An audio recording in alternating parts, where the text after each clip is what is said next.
أعوذ بالله من الشيطان الرجيم بسم الله الرحمن الرحيم صلى الله تعالى على حبيبه محمد وآله وسلم صلى الله تعالى على حبيبه محمد وآله وسلم صلى الله تعالى على حبيبه محمد وآله وسلم آج کے سیرت النبی صلی اللہ علیہ وسلم لائیو سیشن میں آپ سب معزز احباب کو دل کی گہرائیوں سے خوش آمدید۔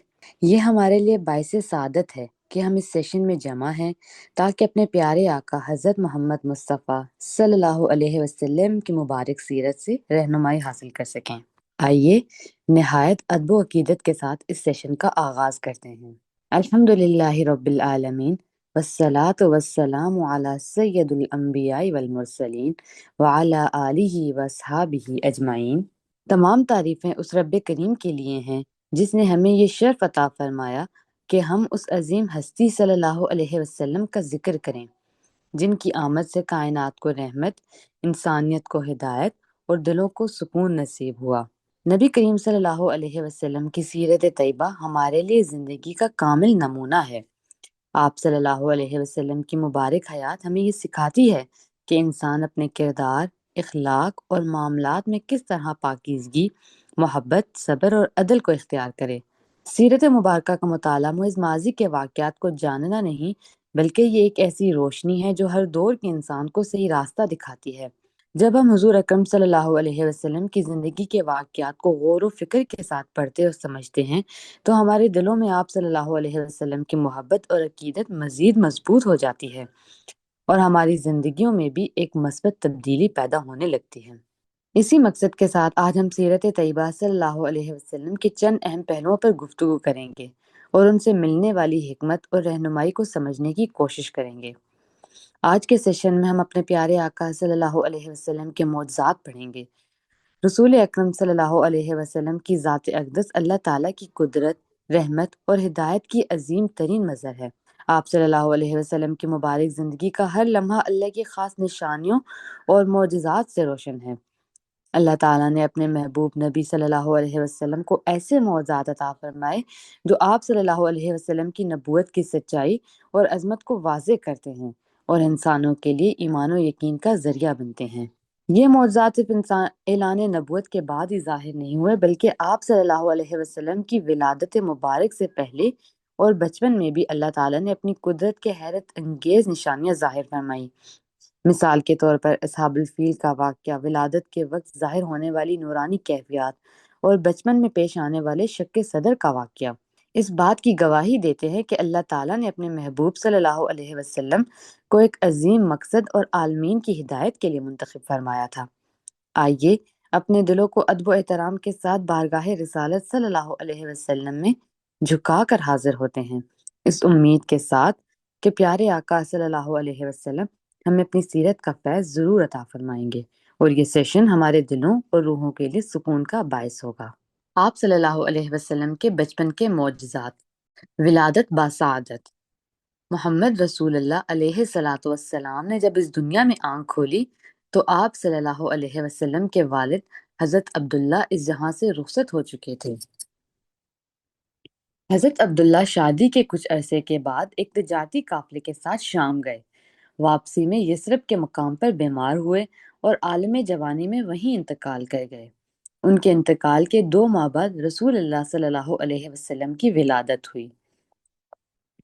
12 ربیع الاول بروز ہفتہ بمطابق 20 اگست 570 عیسوی حضور علیہ الصلوۃ والسلام کی ولادت باسعادت ہوئی۔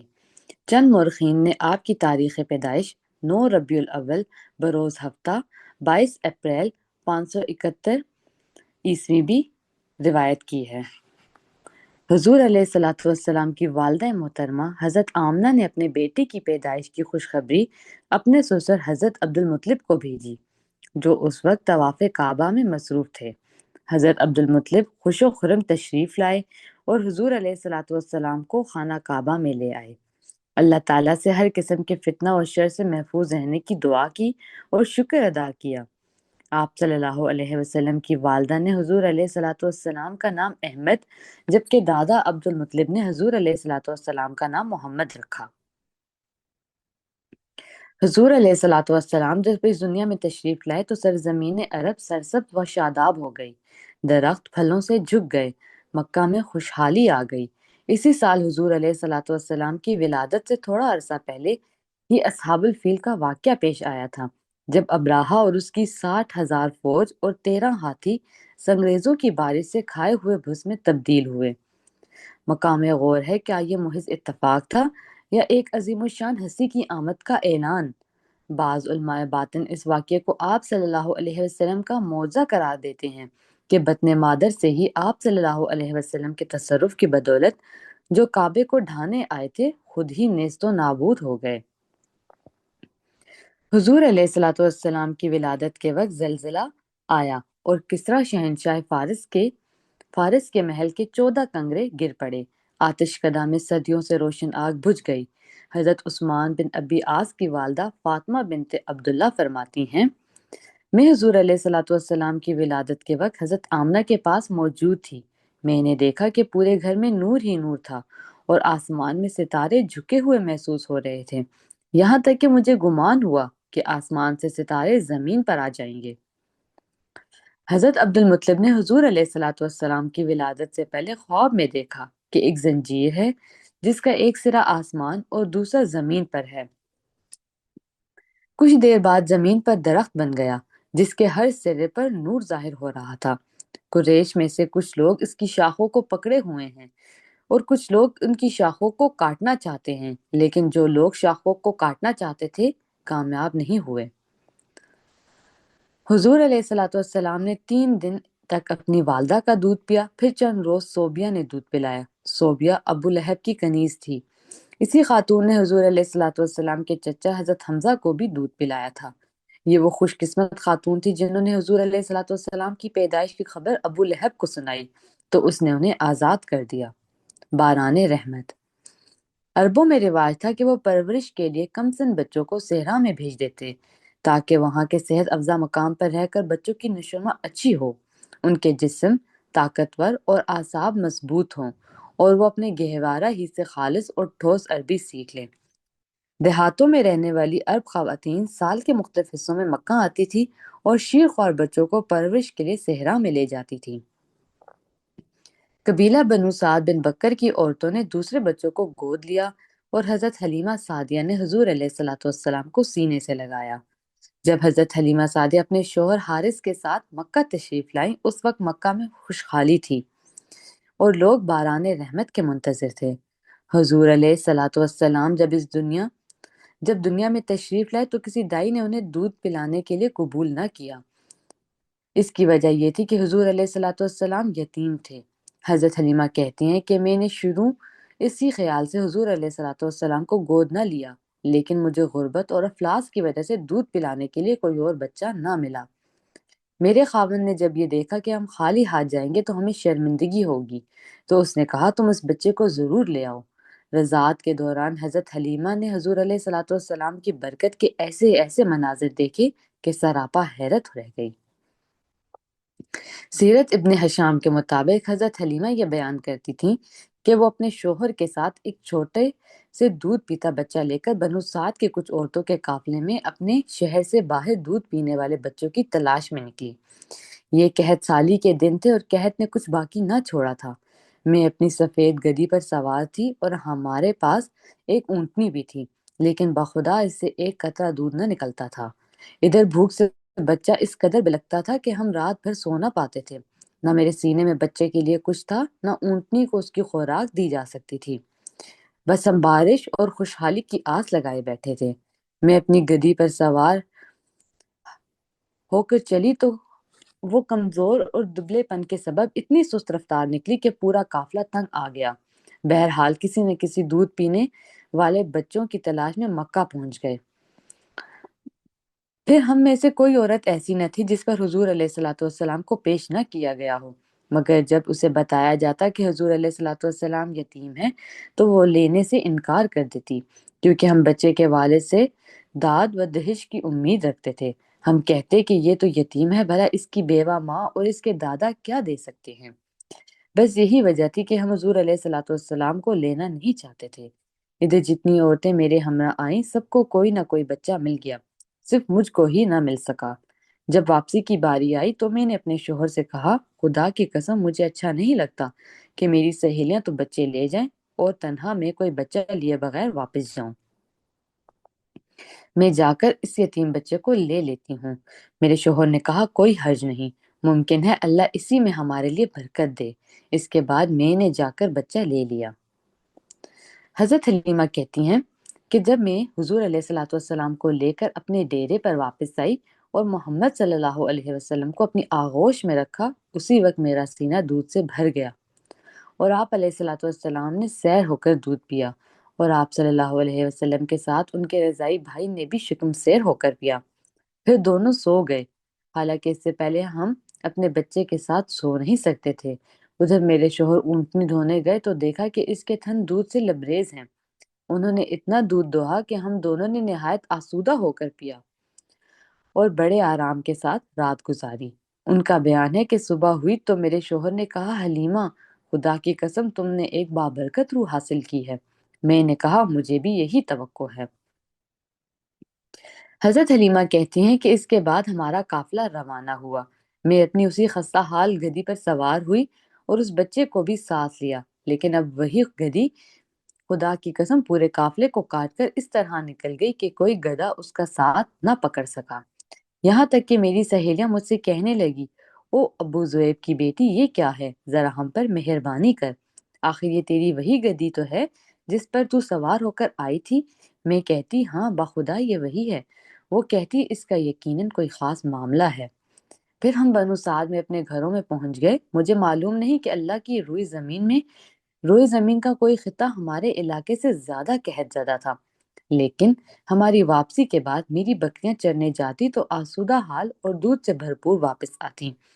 ہم دوتے اور پیتے، جبکہ کسی اور انسان کو دودھ کا ایک قطرہ بھی نصیب نہ ہوتا۔ ان کے جانوروں کے تھنوں میں دودھ سرے سے رہتا ہی نہ تھا، حتیٰ کہ ہماری قوم کے شہری اپنے چرواہوں سے کہتے کہ کم بختو، جانور وہیں چرانے لے جایا کرو جہاں ابو زویب کی بیٹی کا چرواہا لے جاتا ہے۔ اس طرح ہم اللہ کی طرف سے مسلسل اضافے اور خیر کا مشاہدہ کرتے رہے۔ حضور علیہ الصلوۃ والسلام دوسرے بچوں کے مقابلے میں اس طرح بڑھ رہے تھے کہ 2 سال پورے ہوتے ہوتے ان کا جسم کڑا اور گھٹیلا ہو چلا اور ان کی فہم اور سمجھ پر حیرت ہوئی۔ اس کے بعد ہم حضور علیہ الصلوۃ والسلام کو ان کی والدہ کے پاس لے گئے، لیکن ہم جو برکت دیکھتے آئے تھے اس کی وجہ سے ہماری انتہائی خواہش تھی کہ آپ علیہ الصلوۃ والسلام ہمارے ہی پاس رہیں۔ الغرض ہمارے مسلسل اصرار پر انہوں نے بچہ ہمیں واپس دے دیا۔ اس طرح حضور علیہ الصلوۃ والسلام مدت رضاعت ختم ہونے کے بعد بھی بنو سعد میں رہے۔ شک صدر۔ ایک مرتبہ حضور علیہ الصلوۃ والسلام اپنے رضائی بھائیوں کے ساتھ جنگل میں بکریاں چرانے لے گئے۔ ان کا بھائی دوڑتا ہوا گھر آیا اور اس نے ڈر اور خوف کے ملے جلے جذبات کے ساتھ اپنی والدہ کو بتایا کہ 2 سفید پوش آدمی آئے اور انہوں نے محمد علیہ الصلوۃ والسلام کو زمین پر لٹا کر سینہ چاک کر دیا۔ جب میں وہاں سے چلا تو وہ محمد علیہ الصلوۃ والسلام کا سینہ سی رہے تھے۔ یہ واقعہ سن کر حضرت حلیمہ اور ان کے شوہر خوفزدہ ہو کر دوڑتے ہوئے وہاں پہنچے جہاں بکریاں چر رہی تھی۔ انہوں نے دیکھا کہ حضرت محمد علیہ الصلوۃ والسلام کھڑے ہوئے ہیں اور چہرہ مبارک کا رنگ پھیکا ہے۔ اماں حلیمہ دوڑتی ہوئی گئی اور حضور علیہ الصلوۃ والسلام کو سینے سے چمٹا لیا، اور پھر حضور علیہ الصلوۃ والسلام کے رضائی باپ نے بھی حضور علیہ الصلوۃ والسلام کو سینے سے لگایا اور پوچھا کہ کیا واقعہ پیش آیا ہے۔ حضور علیہ الصلوۃ والسلام نے فرمایا، 2 آدمی آئے، انہوں نے مجھے زمین پر لٹایا اور سینہ چاک کر کے میرا دل نکالا اور دھو کر دوبارہ سینے میں رکھ دیا اور سینے کو سی دیا۔ اماں حلیمہ، ان کے شوہر اور بیٹے یہ عجیب واقعہ سن کر حیران ہوئے۔ حضور علیہ الصلوۃ والسلام کو اماں حلیمہ ساتھ لے کر گھر واپس آ گئیں۔ شق صدر یعنی سینہ چاک ہونے کا عمل حضور علیہ الصلوۃ والسلام کی زندگی میں 4 مرتبہ پیش آیا۔ نمبر 1، پہلی بار یہ واقعہ باسط پیدائش کے وقت پیش آیا۔ دوسری بار یہ واقعہ بچپن میں جب حضور علیہ الصلوۃ والسلام حضرت حلیمہ کے پاس تھے۔ تیسری بار یہ واقعہ اس وقت پیش آیا جب حضور علیہ الصلوۃ والسلام کی عمر مبارک 40 سال تھی۔ ایک روز حضور علیہ الصلوۃ والسلام جنگل میں تھے۔ 2 فرشتے حضرت جبرائیل اور حضرت میکائیل سفید لباس میں انسانوں کی شکل میں آئے۔ ان کے پاس سونے کا ایک تشت تھا جس میں برف تھی۔ حضور علیہ الصلوۃ والسلام کا سینہ چاک کر کے دل کو نکالا، پھر برف سے دھو کر سینے میں رکھا اور سینے کو سی دیا اور دونوں شانوں کے درمیان مہر لگا دی۔ چوتھی مرتبہ یہ واقعہ معراج کے وقت پیش آیا۔ شک صدر کا واقعہ سے اماں حلیمہ کو یہ فکر لاحق ہوئی کہ محمد علیہ الصلوۃ والسلام کو کوئی صدمہ نہ پہنچ جائے۔ وہ حضور علیہ الصلوۃ والسلام کو لے کر حضرت آمنہ کے پاس مکہ حاضر ہوئیں اور پورا واقعہ سنایا۔ حضرت آمنہ کو یہ واقعہ سن کر کوئی تعجب نہیں ہوا۔ حضرت آمنہ نے فرمایا، میرا بیٹا نہایت سعید اور خوش بخت ہے۔ اے حلیمہ، تم مطمئن رہو، اسے کچھ نہیں ہوگا۔ حضور علیہ الصلوۃ والسلام نے ابتدائی عمر کے 4 سال بنو سعد میں دائی حلیمہ کی رضاعت کے زیر سایہ گزارے۔ اس کے بعد آپ علیہ الصلوۃ والسلام اپنی والدہ کے پاس آ گئے۔ جب حضور علیہ الصلوۃ والسلام 6 سال کے ہوئے تو حضرت آمنہ اپنے خاوند کے مزار کی زیارت کے لیے یثرب تشریف لے گئی۔ اس سفر میں ایمن بھی ہمراہ تھی۔ حضرت آمنہ ایک ماہ تک یثرب میں مقیم رہیں اور اس کے بعد واپسی کا سفر شروع کیا۔ ابتدائی سفر میں ہی ان کی صحت خراب ہو گئی اور روز بروز بیماری شدت اختیار کرتی گئی، یہاں تک کہ مکہ اور مدینہ کے درمیان ابوا کے مقام پر ان کا انتقال ہو گیا۔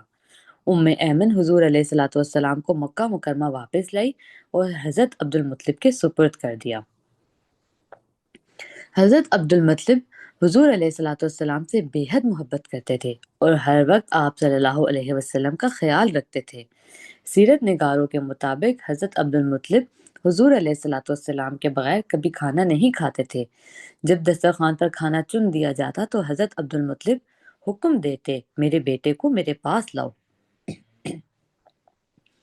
جب حضور علیہ الصلوۃ والسلام تشریف لاتے تو انہیں اپنے پہلو میں بٹھاتے، عمدہ عمدہ کھانے اٹھا کر آپ صلی اللہ علیہ وسلم کے سامنے رکھتے اور کھانے پر اصرار کرتے۔ حضرت عبد المطلب قریش کے سردار تھے۔ ان کے لیے دیوار کعبہ کے سایہ میں مسن بچھائی جاتی تھی، اس لیے احتراماً کوئی بھی شخص سردار کی مسن پر بیٹھنے کی جرت نہ کرتا تھا۔ لیکن حضور علیہ الصلوۃ والسلام جب بھی دادا کے پاس آتے تو اسی مسن پر بیٹھ جاتے۔ اگر کوئی حضور علیہ الصلوۃ والسلام کو مسن سے اتارنا چاہتا تو حضرت عبد المطلب کہا کرتے، میرے بیٹے کو بیٹھنے دو، کیونکہ مجھے امید ہے کہ میرا یہ بیٹا اتنے بلند مقام پر فائز ہوگا کہ اس سے پہلے کوئی عرب اس مرتبہ تک نہیں پہنچا۔ 2 سال بھی نہ گزرے تھے کہ دادا عبد المطلب کا انتقال ہو گیا۔ دادا نے مرتے وقت اپنے 8 سالہ پوتے کو اپنے بیٹے ابو طالب کے حوالے کر دیا۔ 8 سال کی عمر میں جب کہ بچے دنیا کی اونچ نیچ سے بے خبر کھیل کود میں مگن ہوتے ہیں، محمد صلی اللہ علیہ وسلم دن بھر بکریوں کی رکھوالی کرتے، جنگل میں انہیں چرانے لے جاتے، دوپہر کے کھانے میں جھڑبیری کے بیر کھا کر پیٹ بھرتے، اونٹوں کی مہار پکڑتے اور گھر کے چھوٹے بڑے کام کرتے تھے۔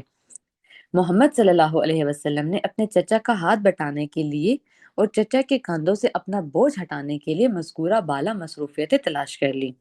اگرچہ ابو طالب نے بھتیجے اور اپنے بچوں کے درمیان فرق نہ کیا اور دونوں میاں بیوی نے حقیقی بیٹے کی طرح ان کی پرورش کی، لیکن ماں کی محبت اور باپ کی شفقت کا بدل تو نہیں ہوتا۔ حضور علیہ الصلوۃ والسلام 8 سال کی عمر میں ہر صبح شہر سے باہر نکل جاتے اور شام گئے تک اکیلے صحرا میں رہتے تھے۔ اکثر اوقات لامحدود آسمان اور لامتناہی افق پر نظریں جمائے رکھتے اور سورج ڈھلنے سے پہلے مویشیوں کو لے کر واپس آبادی میں لوٹ آتے۔ وہ بچہ جس کا باپ نہ ہو، جس کی ماں نہ ہو اور جو کھیلنے کودنے کی عمر میں محنت مشقت کرے، وہ زندگی میں خود کفیل ہوتا ہے۔ روئے زمین سے فیضان رحمت کی طلب۔ مکہ میں قحط سالی تھی۔ لوگ حضرت ابو طالب کے پاس آئے اور کہا، ابو طالب وادی قحط کا شکار ہے، بال بچے قحط کی زد میں ہیں، بارش کی دعا کیجیے۔ حضرت ابو طالب اپنے ننھے بھتیجے حضور علیہ الصلوۃ والسلام کے ساتھ اپنے گھر سے برآمد ہوئے۔ بچہ مدھم سورج معلوم ہوتا تھا جس کا گھنا بادل ابھی ابھی چھٹا ہو۔ ان کے ارد گرد اور بھی بچے تھے۔ حضرت ابو طالب نے اس بچے کا ہاتھ پکڑا اس کی پیٹھ کعبے کی دیوار سے ٹیک دی۔ اس وقت آسمان پر بادل کا کوئی ٹکڑا بھی نہ تھا، لیکن دیکھتے ہی دیکھتے ادھر ادھر سے بادل جمع ہونا شروع ہو گئے اور ایسی دھواں دار بارش ہوئی کہ وادی میں سیلاب آیا اور شہر و بیاباں شاداب ہو گئے۔ بعد میں حضرت ابو طالب نے اسی واقعے کی طرف اشارہ کرتے ہوئے حضور علیہ الصلوۃ والسلام کی مدح میں کہا تھا، وہ خوبصورت ہیں، ان کے چہرے سے بارش کا فیضان طلب کیا جاتا ہے، یتیموں کے جائے پناہ اور بیواؤں کے محافظ ہیں۔ مہر نبوت۔ حضور علیہ الصلوۃ والسلام کے چچا حضرت ابو طالب ایک تاجر تھے۔ وہ حضور علیہ الصلوۃ والسلام کو 12 سال کی عمر میں شام لے گئے۔ شام کے شہر بصرہ کے نزدیک ان کے کارواں نے پڑاؤ ڈالا۔ جس جگہ کارواں ٹھہرا تھا وہاں ایک سوما میں بحیرہ نامی راہب رہتا تھا۔ سریانی زبان میں بحیرہ کے معنی بزرگ اور دانشور کے ہیں۔ عربوں کا یہ تجارتی قافلہ جب سوما کے قریب پہنچا تو بحیرہ بزرگ نے دیکھا کہ جس درخت کے نیچے قافلے والے ٹھہرے ہوئے ہیں اس کی ٹہنیاں خود بخود جھک گئی ہیں۔ اس نے دیکھا کہ ایک 12 سالہ لڑکا قافلے میں شامل ہے جس کے سر پر بادل سایہ کیے ہوئے ہے۔ بحیرہ نے حضور علیہ الصلوۃ والسلام کو آپ صلی اللہ علیہ وسلم کے اوصاف کی بنا پر پہچان لیا اور حضور علیہ الصلوۃ والسلام کے سرپرست حضرت ابو طالب کو نصیحت کی کہ اپنے بھتیجے کی پوری حفاظت کریں۔ حضرت ابو طالب نے کہا، آپ یہ کیسے کہہ سکتے ہیں کہ یہ وہی بچہ ہے جس کا تذکرہ الہامی کتابوں میں ہے؟ بحیرہ نے جواب دیا، تم لوگ جب گھاٹی کی اس جانب نمودار ہوئے تو کوئی بھی درخت ایسا نہیں تھا جو سجدہ کے لیے جھک نہ گیا ہو، اور یہ چیزیں نبی کے علاوہ کسی اور انسان کو سجدہ نہیں کرتی۔ پھر میں انہیں مہر نبوت سے پہچانتا ہوں جو کندھے کے نیچے نرم ہڈی کے پاس سیب کی طرح ہے، اور ہم اسے اپنی کتابوں میں بھی پاتے ہیں۔ حوالہ جات: کتاب محمد الرسول اللہ، جلدوم، الرحیق مختوم۔ صلی اللہ تعالی علی حبیبہ محمد و آلہ وسلم۔ صلی اللہ تعالی علی حبیبہ محمد و آلہ وسلم۔ صلی اللہ تعالی علی حبیبہ محمد و آلہ وسلم۔ یہ تھا ہمارا آج کا ٹاپک۔ اب میں کلاس میں شامل ہونے والے تمام بہن بھائیوں سے ریکویسٹ کرتی ہوں کہ آج کے اس ٹاپک کے حوالے سے آپ کو جو بات سمجھ آئی ہو یا آپ اپنا کوئی پوائنٹ یا جو بات دل کو چھو گئی ہو وہ شیئر کرنا چاہیں تو ہم آپ کو سن رہے ہیں۔ جی اصغر بھائی، اب آپ انمیوٹ کر سکتے ہیں خود کو۔ جی بسم اللہ الرحمن الرحیم۔ السلام علیکم۔ میری بیٹی، جو مجھے یہ سمجھ آیا نا سبق پڑھا ہے میں نے، اس میں 4-5 نقطے جو ہیں، اس میں سب سے پہلے جو آیت مبارکہ لکھی ہوئی ہے، محمد رسول اللہ صلی اللہ تعالیٰ علیہ وسلم نے جب اس دنیا میں آنکھ کھولی تو اس میں یہ صاف لکھا ہوا ہے، ادب کا تقاضا ہے۔ حضور علیہ السلام جب ہمیں یہ تعلیم دے رہے ہیں کہ ہمارا آنا جانا کسی سسٹم میں ہے، تو یہاں پہ یہ نہیں لکھا ہوا کہ پیدا ہوئے، لکھا ہوا ہے سرکار کے ادب کا تقاضا، کہ سرکار نے جب اس دنیا میں آنکھ کھولی، یعنی وہ کسی دنیا میں ایگزسٹ فرما رہے تھے اور یہاں پہ انہوں نے آنا چاہا۔ 2 بار یہ لفظ لکھا ہوا ہے۔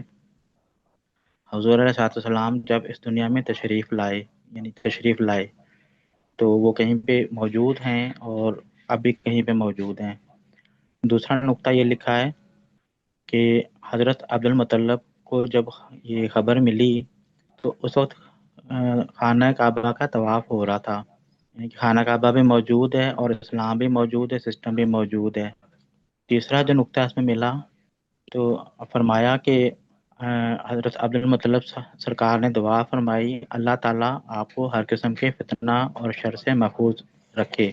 اللہ پر ایمان بھی موجود ہے اور سسٹم بھی چل رہا ہے جیسے آج چل رہا ہے خانہ کعبہ کا۔ آگے فرمایا گیا ہے، ایک اور نقطہ ملا اس میں کہ جب باقی تو ماشاءاللہ جیسے ہم سب نے پڑھا سمجھا، لیکن اس میں جو میں نے پوائنٹ نوٹ کیے تھے، جب حضور علیہ السلام 6 سال کے ہوئے تو حضرت آمنہ اپنے خاوند کے مزار کی زیارت کے لیے یثرب تشریف لے گئیں۔ یہاں سے یہ راز کھل رہا ہے کہ آپ علیہ السلام کے والد صاحب کا ایک پورا سسٹم ہے اور مزار شریف بھی ہے۔ یہ سسٹم پیچھے سے چلتا آ رہا ہے۔ اب اس پوری بات کو دیکھتے ہیں مزید، تو سرکار کی زندگی میں جو یتیم ہونے کا سسٹم ملا ہمیں، اسٹیپ وائز سر کے اوپر سے ہاتھ اٹھتے گئے تو اس میں سرکار سیلف میڈ ہو گئے. اس دنیا میں جو رہنے کے طور طریقے تھے سرکار کے اندر وہ صلاحیتیں نشوونما ہوئیں. پھر ہم دیکھتے ہیں بارشوں کا سسٹم، رحمت برکت کا سسٹم. اس ساری چیز کو دیکھتے ہوئے جو ذہن میں بات آ رہی ہے تو کافی دیر سوچ میں پڑا رہا. پھر میں نے جب اس کو مزید اسٹڈی کیا تو یہ عبد المناف جو سرکار کے ہیڈ تھے سسٹم وہاں سے چلا ہے. ایک ابو سفیان کا سسٹم، ایک عبد المطلب کا سسٹم. عبد المطلب والا جو ہے یہ حق پہ ہے، اور ابو سفیان جو ہے وہ ناحق پہ ہے. جیسے پرانے زمانوں میں انبیاء کرام کے مخالفین اٹھے ہوئے تھے، یہاں پہ بھی یہی سسٹم تھا. سرکار پاک نے جو ان کی آمد کی جو برکات اور معجزات ہیں اس میں جو ہمیں فرق نظر آ رہا ہے وہ جو مخالفین تھے ان کو تکلیف کیا ہوئی کہ آپ نے فرمایا ہم نے پچھلی کلاس میں جو پڑھا تھا ہر نفس کسب کی بنیاد پر گروی ہے. آج جو جس پوزیشن پہ ہے وہ کسی کسب کی وجہ سے ہے. جو صحیح کرے گا اس کو وہی ملے گا. اپنے رب سے معافی مانگو رحمت میں داخلے کے لیے. مرنے کے بعد جی اٹھنا ہے، اپنے کیے کا بدلہ پاؤ گے. اس بات پہ جو مخالفین کو تکلیف ہوئی، پریشانی ہوئی، تو انہوں نے جو تکلیف سرکار کو دینا چاہی وہ ہم سب کے سامنے ہے. سرکار کی برداشت، سرکار کی برکات، سرکار کی رحمت ہم نے بھی پڑھا. تو جو میرے ذہن میں آیا میں نے شیئر کیا. جی شکریہ. بہت شکریہ آپ کا اظہر بھائی. بہت باریکی میں آپ نے اس پی ڈی ایف کو دیکھ کر بہت باریک نکتے ہمارے ساتھ شیئر کیے. بہت زبردست، ہمیں سن کر بہت اچھا لگا. بالکل میں باقی بہن بھائیوں سے بھی ریکویسٹ کرنا چاہوں گی کہ ہم انہی پوائنٹس کو لے کر اس پر کچھ نہ کچھ ڈسکشن کر لیتے ہیں. ابھی کچھ دیر پہلے میں نے دیکھا تھا رخسانہ بجی آپ کا ہینڈ ریز تھا. کیا آپ کچھ بات کرنا چاہیں گی؟ جی السلام علیکم. وعلیکم السلام. اصغر صاحب نے آلموسٹ بہت سے پوائنٹس پہ بات کر لی.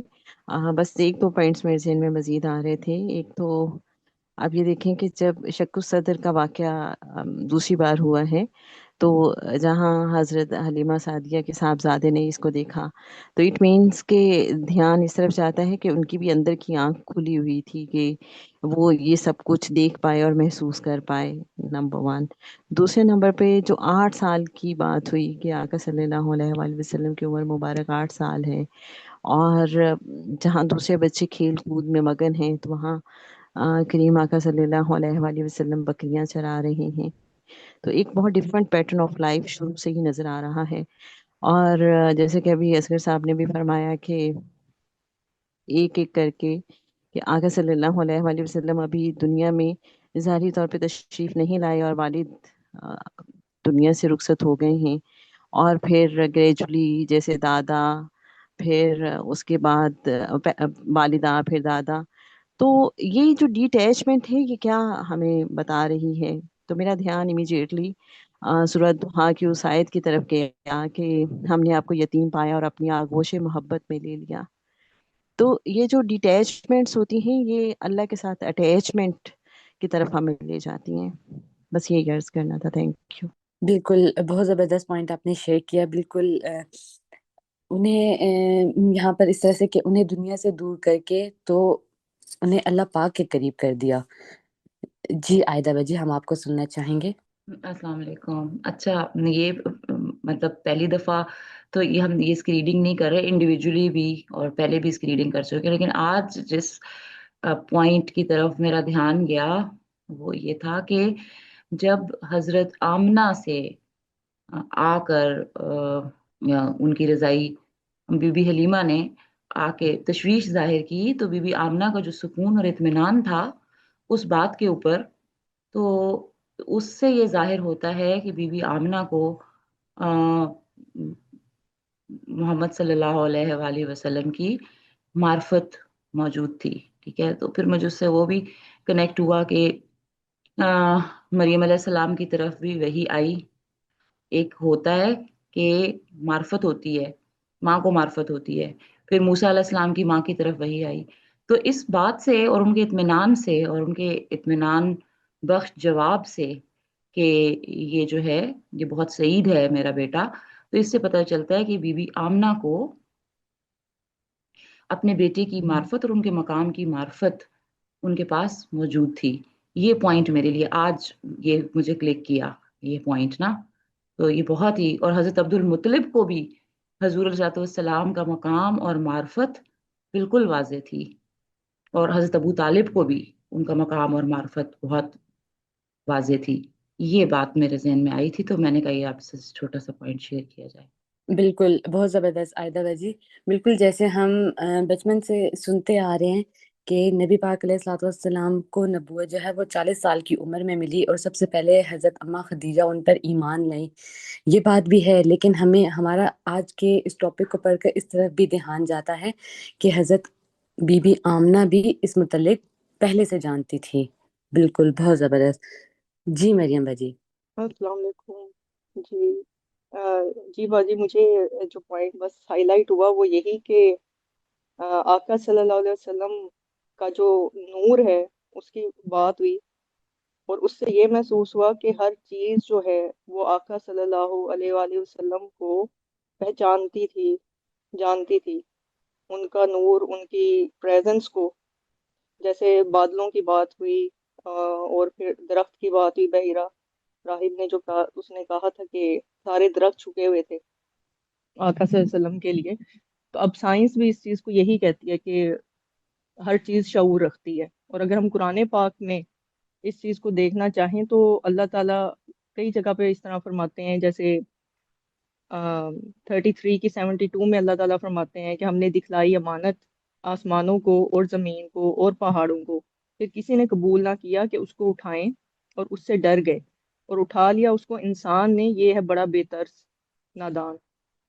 تو اس سے پتہ چلتا ہے کہ ہر چیز شعور رکھتی ہے، آسمان، زمین، پہاڑ۔ یہ قرآن پاک کے ریفرنس سے بھی ہمیں یہ چیز یہاں پہ انڈیکیٹ ہو رہی ہے، اور ان سب کو آقا صلی اللہ علیہ وسلم کا شعور حاصل تھا۔ اسی طرح ایک اور آیت میں ہے جو سورۃ النحل کی ہے 68 کے، اور حکم دیا تیرے رب نے شہد کی مکھی کو کہ بنا لے پہاڑوں میں گھر اور درختوں میں، اور جہاں ٹیٹیاں باندھتے ہیں، کہ اس کو یہاں اوہا یا کا لفظ ہے وہی کا، کہ انسپریشن آتی ہے شہد کی مکھی کو، اور شہد کی مکھی کو یہاں تک شعور ہوتا ہے کہ اس نے اچھے پھول پہ جا کے بیٹھ کے رس چوسنا ہے اور اس سے شہد بننا ہے۔ تو ہر چیز شعور رکھتی ہے۔ یہاں پہ جو معجزات کا ذکر ہوا تو وہاں سے یہ چیز بھی پتہ چل رہی ہے، اور ایک اور پوائنٹ ہائی لائٹ ہوا کہ شق صدر کا ہمیشہ ایک ہی دفعہ پڑھا تھا کہ ایک دفعہ ہوا ہے، تو یہاں آج یہ بھی نقطہ کھلا کہ آقا صلی اللہ علیہ وسلم کے یہ لائف سپین میں 4 دفعہ ہوا، ان کی پیدائش پہ، پھر آگے 3 دفعہ جو ذکر ہے۔ تھینک یو سو مچ۔ اور ایک جو سب سے بالکل کنیکٹ کرتی ہے آیت مجھے ہمیشہ، وہ ہے سورۃ نور کی 35 کہ اللہ نور السماوات والارض۔ پھر سمجھ آتی ہے کہ اللہ ہے، اور وہ جو نور ہیں وہ آقا صلی اللہ علیہ وسلم ہے۔ اور السماوات والارض کو اگر آپ دیکھیں، آسمان اور زمین، تو اس میں ہم بھی تو ایگزسٹ کرتے ہیں۔ تو ہر ایک کے ڈی این اے، ہر ایک کے اندر آقا صلی اللہ علیہ وسلم کا نور ہے۔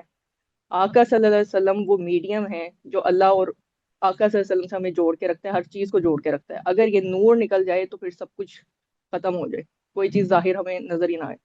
مجھے یہ چیز ایسے سمجھ آئی۔ تھینک یو سو مچ۔ بالکل، بہت زبردست آپ کا پوائنٹ مریم باجی۔ بالکل، دنیا میں ہر چیز شعور رکھتی ہے، اور آج پڑھ کر یہ بھی سمجھ آئی کہ صرف ہمیں ہی جو ہے وہ اپنے پیارے آقا صلی اللہ علیہ وسلم کی محبت میں، ان کی عقیدت میں، ان کا احترام میں جھکنا نہیں ہے، بلکہ دنیا کی ہر چیز ان کے آگے اسی طرح سے جھکتی ہے۔ بالکل اچھا، اور ایک اور انٹرسٹنگ بات اس میں جو لیبا واجی پتہ چلی کہ مہر نبوت کی بھی بات ہوئی، اور میرے لیے بڑا انٹرسٹنگ تھا کہ آج یہ بھی پتہ چلا کہ اس کا سائن کیا ہوتا ہے، سیب کی طرح، ایپل سائن۔ تو یہ بھی بڑا انٹرسٹنگ تھا۔ بہت زبردست مریم باجی، بہت زبردست آپ نے میں پوائنٹ سوچ رہی تھی اب ظاہری دنیا میں بھی تو ہم دیکھتے ہیں نا، ظاہری دنیا میں ہم جاتے ہیں، بیچلر کرتے ہیں، ڈگریاں لیتے ہیں، مہریں لگتی ہیں، تو یہ سوچنا چاہیے مہر نبوت اور سٹیمپ سیب کی، تو اس پہ بھی توجہ جا رہی تھی، بس ابھی تو توجہ ہی گئی ہے۔ تھینک یو باجی۔ بہت زبردست، بہت اچھا پوائنٹ آپ نے ہائی لائٹ کیا ہم سب کے لیے۔ جی رخسانہ باجی۔ اچھا جی، خیال ایک تو اس طرف جا رہا تھا کہ آپ سب کی توجہ مبذول کروائی جائے کہ آقا صلی اللہ علیہ وسلم کی جب بھی بات ہوتی ہے تو تخلیق کا لفظ نہیں آتا، باس کا لفظ آتا ہے. تو اس پہ ہم سب کو غور کرنے کی ضرورت ہے کہ باس اور تخلیق میں کیا فرق ہے. دوسرا یہ کہ یہ 4 ہی مرتبہ کیوں شک و صدر کا واقعہ پیش آیا. اگر ہم غور کریں، جیسے کہ آج ہم نے پڑھا بھی کہ آقا صلی اللہ علیہ وآلہ وسلم کے باس ہونے سے پہلے، پھر یا باس ہونے کے وقت ہی دوسری بار جو ہم دیکھتے ہیں حضرت حلیمہ سعدیہ کے پاس جب ہیں، پھر جیسے کہ بتایا گیا کہ آقا صلی اللہ علیہ وآلہ وسلم کی عمر مبارک جب 40 سال ہے، اور چوتھی بار واقعہ معراج کے ٹائم. تو یہ کیا ہے، یہ سلسلہ کیا ہے، اور پھر بار بار ضرورت کیوں پیش آئی شک و صدر کی، یہ سارے پروسیس کی. جب میں اس پہ غور کر رہی تھی تو میرے ذہن میں آیا کہ دیکھا جائے تو یہ 4 بڑے اہم فیزز ہیں زندگی کے. آقا صلی اللہ علیہ وآلہ وسلم کا باعث ہونا، پھر اب آپ یہ دیکھیں کہ اس کے بعد اگلی تیاری ہے کہ حضرت حلیمہ سعدیہ کے پاس ہیں، اور پھر اس واقعے کے بعد وہ آقا صلی اللہ علیہ وآلہ وسلم کو ان کی والدہ کے پاس لے گئی ہیں. زندگی کے ایک دوسرے دور کا آغاز ہوتا ہے. پھر نبوت والا دیکھیں تو ایک اور بڑا مرحلہ، اور واقعہ معراج بھی ایک بہت بڑا مائل سٹون ہے. تو یوں لگتا ہے کہ اگر ہم اپنی زندگیوں کے ساتھ ریلیٹ کریں اس کو، تو یوں سمجھ آتی ہے کہ جب بھی زندگی میں کچھ بڑا ہونے والا ہوتا ہے تو کہیں نہ کہیں کسی نہ کسی انداز میں روحانی وسعتیں عطا کی جاتی ہیں. تو آقا صلی اللہ علیہ وآلہ وسلم کا تو مقام خیر اتنا بڑا ہے، وجہ تخلیق کائنات ہے، آم، بات کرنا بہت مشکل ہے. لیکن جو آقا صلی اللہ علیہ وآلہ وسلم نے ظاہری زندگی گزاری تو obviously ہمارے لیے رول ماڈل، بہترین اور کامل نمونہ ہم سب کے لیے. تو یہ بات کرنے کا مقصد صرف اور صرف یہ ہوتا ہے کہ ہم اپنی زندگیوں کو کس طرح سے ریلیٹ کریں اور وہاں سے کس انداز میں روشنی لیں. ورنہ تو آقا صلی اللہ علیہ وآلہ وسلم کا مقام اتنا بڑا ہے کہ ہم تصور بھی نہیں کر سکتے، اور صرف اللہ تعالیٰ ہی جانتا ہے. اس حوالے سے بات کرنا اور اس بات کو سمجھنا بھی بہت مشکل ہے. لیکن اگر انسانی پہلو سے دیکھیں تو یہ سمجھ آتی ہے کہ جب بھی زندگی میں کوئی بڑا مرحلہ پیش آتا ہے تو شاید اس کے لیے ہمیں کسی نہ کسی انداز میں تیار کیا جا رہا ہوتا ہے. بہت شکریہ. بالکل، بہت زبردست پوائنٹ، اور بہت زبردست پوائنٹ رخسانہ بجی. بالکل ایسے ہی ہے کہ جب بھی کوئی بڑا مرحلہ آنے لگتا ہے، زندگی میں کچھ چینج آنے والا ہوتا ہے، تو اس سے پہلے آپ کو تیار کیا جاتا ہے. بالکل ایسے ہی ہے. جی اصغر بھائی، ہم آپ کو سن رہے ہیں. جی، ایک نقطہ رہ گیا تھا، میں چاہ رہا ہوں وہ بھی شیئر کر لوں. جو لکھا ہوا ہے تو امانت ہے. جیسے کہ رہاب نے کہا کہ میں نے وصف سے پہچانا کہ درخت سجدہ کر رہے ہیں. اب وہاں پہ رہاب کے پاس جو پہچان ہے وصف کو پہچاننے کی، صفات کو پہچاننے کی، وہ بھی باقی بھی لوگ ساتھ تھے، کسی اور نے نہیں پہچانا، صرف رہاب پہچان سکیں. ایک تو یہ نقطہ تھا. دوسرا یہ کہ جیسے کہ ہم نے سیرت پاک کی کلاسیں چل رہی ہیں تو ہم نے دیکھا موسیٰ علیہ السلام اور خضر علیہ السلام اور شعیب علیہ السلام نے جیسے ہی آگے یہ ڈائیورشن ہوتی گئی، تبدیلی آتی گئی، نئے نئے پیغمبر آتے گئے، تو یوشع علیہ السلام کو پاس جو تھا وہ 4 سے 5 پروں کا علم تھا، جس میں تھا آوازوں کا علم، نسمہ کا علم، سورج کو روک لیا ایک شہر کے لیے، چاند تھم گیا، یعنی علم الاسماء. تو یہ جو مختلف علوم ہیں، یہ سارے جتنے انبیاء کرام کے اندر ایک ایک یا دو دو علوم ہیں، حضور علیہ السلام کے اندر ہم نے سارے علوم یکجا دیکھے ہیں. کیسے کہ جیسے دنیا میں تشریف لانے والے تھے تو اصحاب الفیل کا واقعہ پیش آ گیا کہ غیب میں بھی سرکار غیب میں ہے، ظہور نہیں ہوا، لیکن وہ پاورز ایکٹیویٹ تھیں ساری، جنہوں نے راستہ صاف کیا. پھر دیکھتے ہیں کہ آتش کدا جو صدیوں سے جل رہا تھا اور اس کی نشانی تھی کہ جس دن یہ بجھے گا، اس کا مطلب یہاں پہ ہائی لیول پر تبدیلی آنے والی ہے. تو سرکار تشریف لائے، آتش کدا بجھ گیا. پھر دیکھا کہ قحط سالی، جہاں کبھی بارش نہیں آئی وہاں بارشوں کا مسلسل چلنا. پھر دیکھا خوراک کا انتظام، کیسے انتظام کیا، سواری کا تیز ہو جانا، تیز رفتار ہو جانا، ستاروں کا آسمان سے نیچے آ جانا، درختوں کا سجدہ کرنا. یہاں سے یہ ساری صفات جو ہیں تمام انبیاء کرام کو اللہ تعالیٰ نے جو ایک ایک دو دو کر کے دی ہیں، سرکار آقا علیہ السلام کے پاس ساری مجموعہ میں نظر آ رہا ہے کہ وہ جس طرف رخ کر رہے ہیں وہاں پہ پہلے سے ہی ماحول تبدیل ہو رہا ہے.